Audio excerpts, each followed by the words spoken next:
Welcome back. You're still tuned into Midcap Radar. It's time to focus on a corporate conversation. The stock on our radar is Embassy REIT.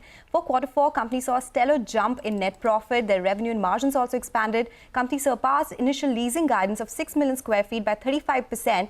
But we did see a lower dividend payout this time. To discuss more on their Q4 performance, the CEO of Embassy REIT, Aravind Maiya, is joining us now in the studio. Aravind, good afternoon. Always a pleasure speaking with you. And we have you in the studio today, so thanks for dropping by. You have surpassed your guidance in terms of the NOI, in terms of dividend as well, but it has been lower 7% on a YOY basis. What explains that? Sure. I think the measure to look at for us is the growth in NOI, which is important. Dividend is more one time in terms of increase in some interest cost and working capital. But what I want to highlight here is 24 was a blockbuster year. 8.1 million square feet of lease up. That's like 12 to 13% of all India leasing. That's really phenomenal. We've given a guidance for next year. We believe that our occupancy will go up from 85 to 89% on an enhanced base because we're completing 2.5 million square feet more. And we have guided to a 7% growth in distributions. That's the first year where we will be growing in distributions after our listing. It's all positive. Okay, I just want to bring the attention to the asset that you're planning to go ahead and acquire in Chennai. So you're looking to raise close to 3,000 crore. We believe the EV of the asset is close to 1,270. So why are you raising more than required? And why are you, going to issue units versus maybe raising debts? That's been a concern amongst a few investors. Sure. I think two things. One, the acquisition of asset is super, I think we believe value accretive. Entering a new market, Chennai, which is doing phenomenally well.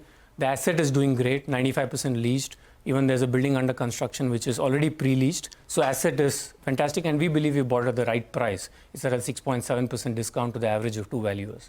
In terms of raising money, I think it has two components. One is to complete the acquisition, which technically we believe that we'll fund it a little bit through debt and a little bit through equity.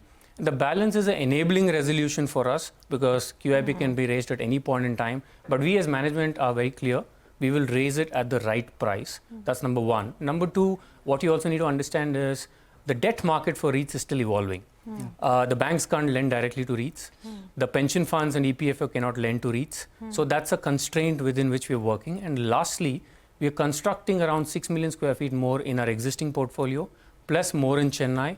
We will be spending close to 5,000 crores on construction, all through debt. When you take all of this holistically, we believe it makes sense for us to raise a little bit more money in terms of equity. Okay, all right. So it's for future expansion plans that you have that enabling resolution. Interestingly, you spoke about how you're expecting growth in FY25 as well in terms of dividend distribution. But what analysts have pointed out, and I noticed as well, it's lower than what your NOI growth is what you're expecting. Is it also because of high interest costs that you will see? What will the debt number look like in FY25? Yeah, two things. One, we have projected to a 10% growth in NOI. And close to a 7% growth in distributions. I would say two reasons. One is, yes, there will be some impact of interest, which breaks the number down a little bit from NOI and distribution. And what happens is, while we are growing the occupancy, there's always a little bit of non-cash income which we record because of rent freeze.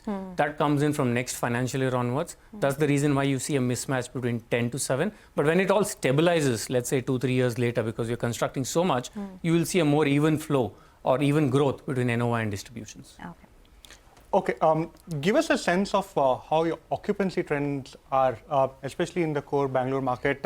IT has seen a bit of a pullback in terms of spending. So has that affected occupancy rates over there? And also when you're talking about the enhanced distribution base that we will see, or the enhanced equity base we will see in FY24, would that impact DPUs? Yeah.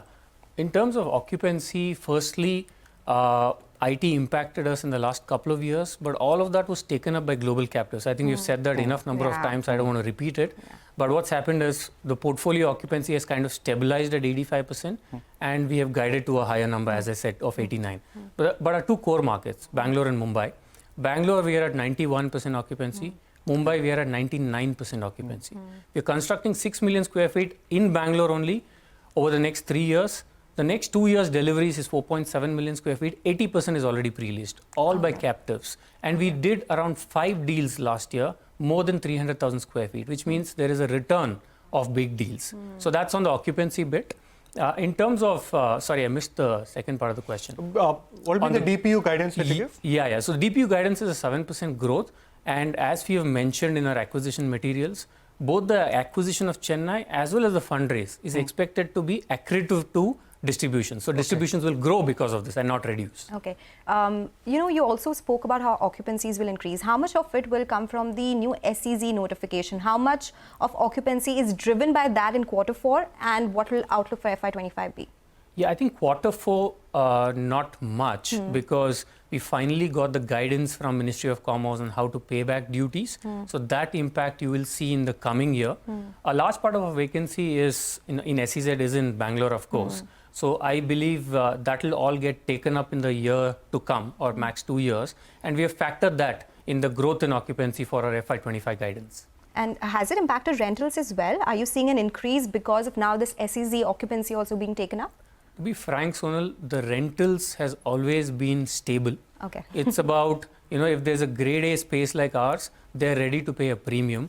Actually, the 3 assets which we own in Bangalore, I would say arguably the best in India. And we are able to lease it at 5 to 8% premium to market rents. Okay. So people don't mind paying rents as long as it's the best space. Okay, give us a sense of the leasing pipeline now. What are the kind of investments you're expecting here, and what kind of growth can you see maybe next couple of years? I think leasing pipeline, as we've, I'll restrict it to what we have disclosed publicly. We have a pipeline of around 1.8 million square feet at the year end. That will just get converted, let's say, in the next couple of quarters. But big picture, it's all about global captives. They're the guys taking up space. I think IT will take a little bit more time for it to come back to market. So we're very keen.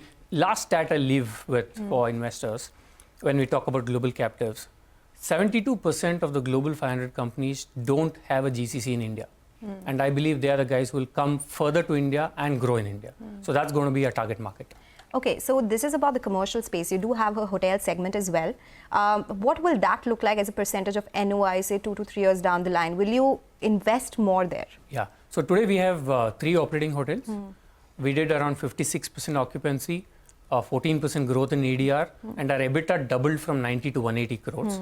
We are constructing 2 more hotels in Embassy Tech Village. So largely our philosophy is to own hotels in our business parks. We call it the total business ecosystem. So as we speak now, that's what is there in the pipeline.